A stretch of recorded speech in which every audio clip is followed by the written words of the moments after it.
10 horas e 33 minutos e o Manhã Diversa já está de volta. O Halloween é uma festa celebrada em vários países do mundo, mas principalmente nos Estados Unidos e Canadá. Popularizado no Brasil por influência dos filmes e séries americanos com a famosa frase doces ou travessuras. A origem desse feriado remota dos celtas e foi se transformando ao longo dos séculos. É isso mesmo, Mari. Mas qual a história por trás das tradições e simbologias que conhecemos hoje e que tem crescido cada vez mais aqui no Brasil? Para responder essa e todas as nossas outras perguntas, a gente convidou a professora Carolina Marinatti, que está aqui com a gente no estúdio. Bom dia, Carol. Bom dia. Para a gente começar entendendo sobre Halloween, eu acho que nada melhor do que entender o termo em si, né? O que é a palavra Halloween? Bom, Halloween, ela sofreu algumas alterações durante o tempo, mas ela é originada do All Hallows Eve. Hallow significando santo e Eve, que é o dia anterior, ou a véspera. Ou seja, ela significa a véspera do dia de Todos os Santos, que também é chamado de Hallow Mass, ou Missa dos Santos. Então a gente está falando ali de uma abreviação, né? Exatamente, uma pequena mudança de uma palavra originada do catolicismo.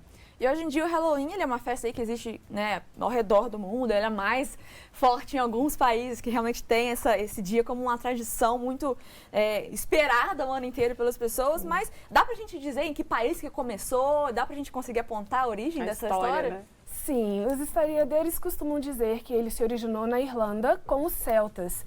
E foi daí, durante um festival que eles chamavam de Samhain, onde eles celebravam a passagem do ano celta e a mudança de estações, por estar no hemisfério norte, era o final do verão, início do outono e inverno, comemorado no dia 31. Então foi daí que tudo começou. Eu ia te perguntar exatamente isso, o porquê do dia 31? Sim, existem mais de uma explicações. Por ser um festival majoritariamente pagão, a gente remete ao festival celta e à Irlanda, celebrando essa mudança das estações e do ano celta, mas a gente também pode trazer um pouquinho para a Igreja Católica. Como eu disse antes, o Hallowmass, que é a Missa dos Santos, ela é celebrada no dia 1º de outubro, sendo o dia 31, dia anterior, também, que é exatamente o mesmo dia da celebração do festival pagão. E aí uma prática muito comum aí no Halloween é enfeitar uma abóbora, né? A abóbora ela é um grande símbolo aí dessa época do ano. Aí faz a lanterna de abóbora, né? Corta ali a cara da abóbora. Faz a carinha. Por que essa prática é tão comum e que outros símbolos a gente pode destacar? Bom, a abóbora, ela foi majoritariamente utilizada nos Estados Unidos, que foi quando esse festival tomou uma grande proporção. Ela é originária de uma lenda celta, também, né, por causa da Irlanda, do Jack-o'-lantern, que seria um homem extremamente azarento, que, por estar na Irlanda, utilizava o nabo, que é um vegetal mais comum de lá, mas que, porque ele migrou para os Estados Unidos, o uso da abóbora começou a ser mais popularizado. No folclore, é dito que ele tentou, vamos dizer, manipular o diabo algumas vezes e ele acabou vagando pelo reino vagando pelo reino dos vivos e os mortos ali no limbo. E para que ele pudesse ver alguma coisa, ele carregava um pouco de carvão, que era o que dava luz para ele, dentro do nabo e acabou sendo dentro da abóbora. Por isso que a gente faz isso com elas hoje em dia. Além disso, algumas outras coisas da nossa cultura acabaram influenciando.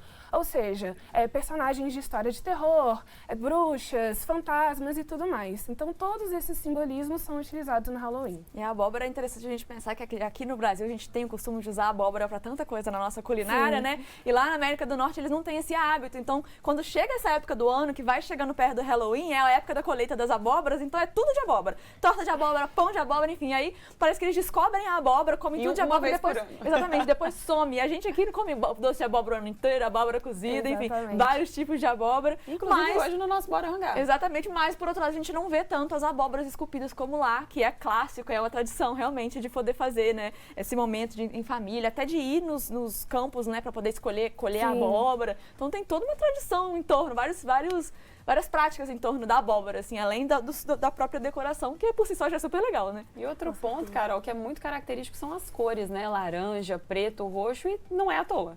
Não. Bom, começando com o preto, como a gente tem uma tradição majoritariamente ligada à morte, tanto na religião cristã quanto no paganismo, então o preto é o primeiro simbolismo, é o mais importante, que é a morte. Segundo, nós temos o laranja. Como é um feriado originário no hemisfério norte e a gente tem essa transição entre o verão e o outono muito característico de folhas secas que caem, aquelas fotos maravilhosas que a gente vê dos Estados Unidos e da Europa. Então, laranja é uma outra cor forte e acabou tendo um outro significado com o uso da abóbora. E, por fim, o roxo, que tem algumas teorias diversas. A primeira porque o roxo ele é muito ligado ao misticismo, bruxaria e feitiçaria. E segundo, algumas pessoas dizem que o roxo foi uma jogada de marketing para deixar o feriado um pouco menos assustador e um pouco mais family friendly ou mais familiar. E um outro personagem muito famoso aí do Halloween é o Gato Preto, que é uma figura muito marcante, mas que ainda é associado por muitas pessoas com superstições, aí, ideias equivocadas, que acaba sendo até perigoso para os próprios gatos, né? Com certeza, e é muito triste. Bom, voltando lá para os celtas, eles têm uma fábula de um ser chamado Cat Sith, que ele tem a aparência física de um gato, mas ele tem uma mancha branca no preto. E ele vagaria pelas noites à procura de almas para serem roubadas. Esse foi o primeiro fato, e o segundo é porque os gatos pretos são muito associados aos familiares das bruxas, ou os melhores amigos delas, feitiçarias, maus presságios e má sorte. E por isso, infelizmente, a época do Halloween é uma época que a gente tem muita violência contra esses bichinhos. Então, se vocês souberem de algum ato de violência contra esses bichos, vocês podem usar o Disque Denúncia ou acionar o IBAMA. Ótimo alerta, Carol. E quando a gente fala também sobre aquela clássica pergunta, né? Gostosuras ou travessuras, doces ou travessuras, isso vem de onde? Bom, como o Halloween tomou uma grande proporção nos Estados Unidos, foi lá que esse ditado começou a ter um volume maior de uso. Lá pelos anos de 1840, houve uma migração muito forte dos ingleses e inclusive os irlandeses para os Estados Unidos e foram eles que trouxeram essa celebração do Halloween. Eles tinham o costume de que as crianças, elas pregariam peças nos vizinhos, que são chamados os tricks, usando máscaras para não serem reconhecidas.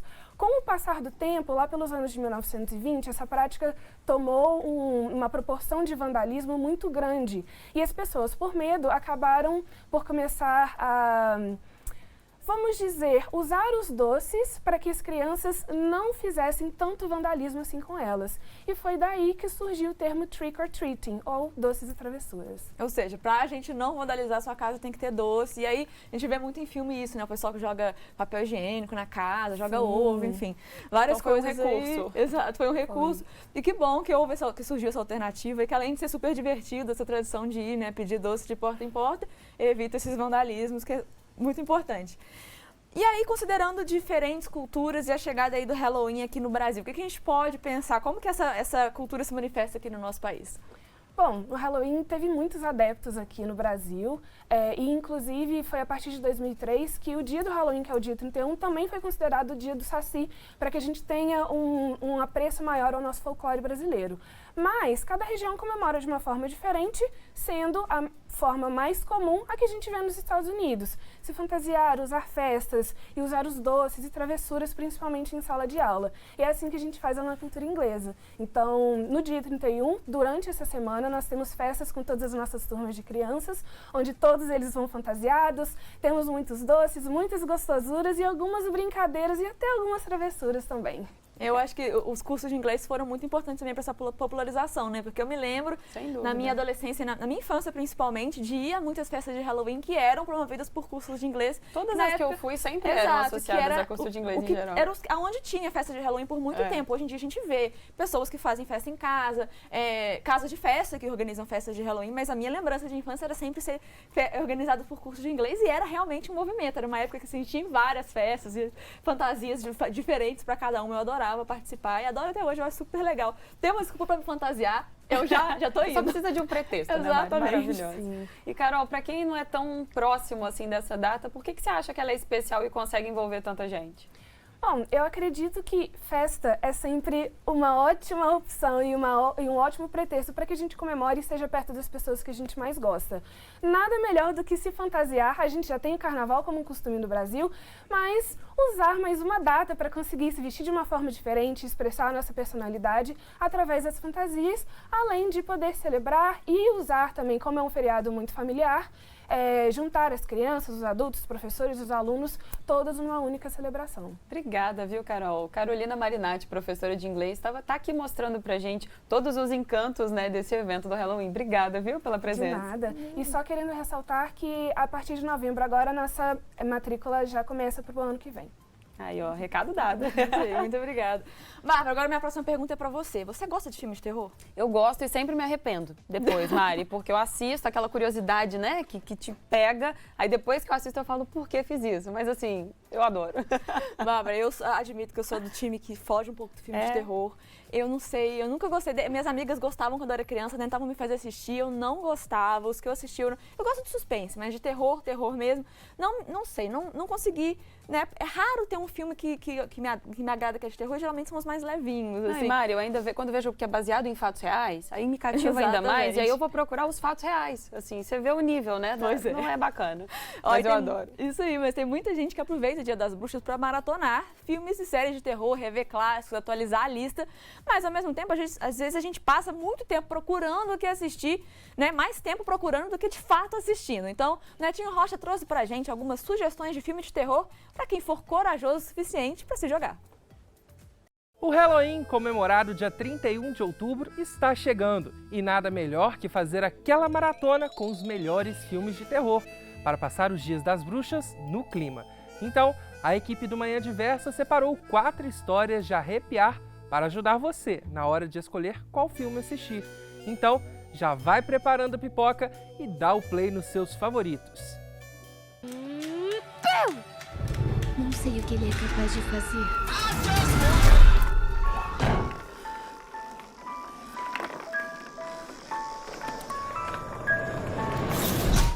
O primeiro filme da nossa lista é para você que gosta de clássicos do cinema.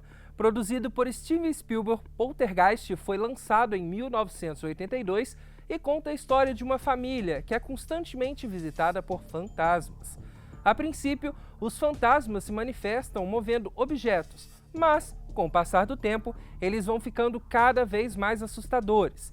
Desesperados, os pais procuram uma mulher com poderes mediúnicos para ajudá-los.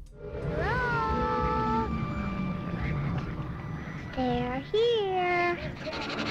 There are hundreds. Poltergeist. It knows what scares you.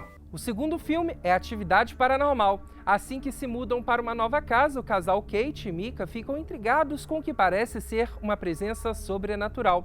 Então, o casal decide instalar câmeras pela casa para tentar registrar o possível fenômeno em vídeo. Mas ninguém estava preparado para o que aconteceria em seguida e muito menos para o que seria gravado.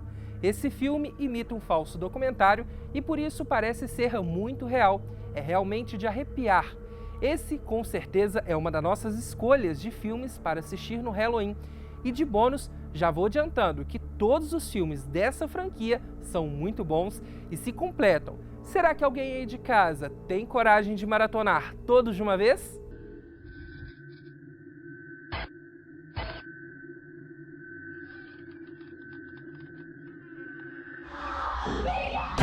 Lançado em 2015, o filme da produtora A24, A Bruxa, se passa em 1630 e tem um roteiro realmente assustador. Reunindo rituais satânicos, puritanos, religiosos e uma cabra amaldiçoada, o filme conta a história de uma família que vivia em uma comunidade extremamente religiosa. Mas um dia eles são expulsos da comunidade e passam a morar isolados. Mas é quando o filho mais novo do casal desaparece misteriosamente que coisas muito estranhas começam a acontecer e cada membro da família tem que enfrentar seus piores medos. Esse filme tem uma pegada de tensão psicológica e vai te envolver do início ao fim.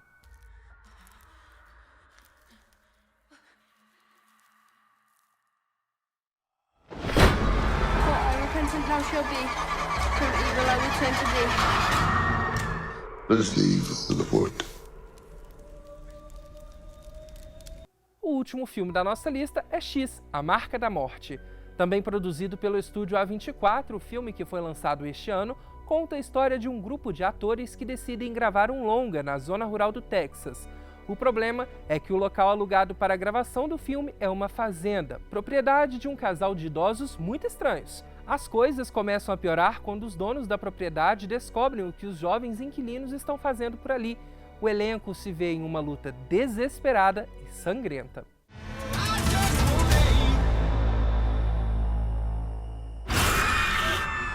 Maxine! Aquela mulher estava na minha cama me tocando!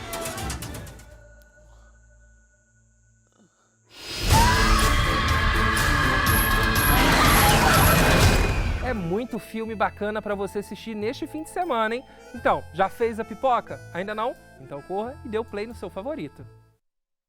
Belíssima seleção, assim, aqui a gente Já assistindo só os arrepiar, trechinhos, já Mari. deu pra arrepiar, deu pra assustar um pouquinho o pessoal de casa que gosta, né, Bárbara? Mas é isso, tem que gostar, tem gente que não gosta, tem gente que gosta. E eu quero saber, quem eu quero saber se gosta, é os meninos da banda OAB, que estão aqui com a gente no estúdio, aproveitar que vocês estão aqui pra perguntar, né, vocês gostam de filme de terror, tem alguma dica pro pessoal de casa e também pra saber qual que é a relação de vocês aí com essa data. Conta pra gente, Matheus. Então, eu gosto bastante. Desde criança, assim, meus pais gostavam muito. O primeiro que eu vi foi o Bruxa de Blair, que eu fiquei uns 3 dias sem dormir, que eu era moleque. Aí depois eu fui crescendo assistindo. Eu gosto muito do It, do Palhaço Pennywise, e eu gosto muito de filme de terror, eu gosto bastante mesmo. E sobre essa história de não dormir, Matheus, eu tive isso com Sexto Sentido. Não conseguia mais ir ao Sexto banheiro por quase um mês, tranquilo. Mas, ó, mais tarde a gente vai conversar mais ainda com os meninos da OAB. E no próximo bloco tem Bora Rangar com uma receita deliciosa de pão de abóbora em clima de Halloween, é claro. O Manhã Diversa volta já, mas vamos de música? Bora. Frente a frente com a verdade, como você vai viver? Suas mentiras, vaidades vão cair. Relativos, variáveis, é o que sempre vamos ser. Hoje o dia pode abrir e amanhã chover. Isso aí.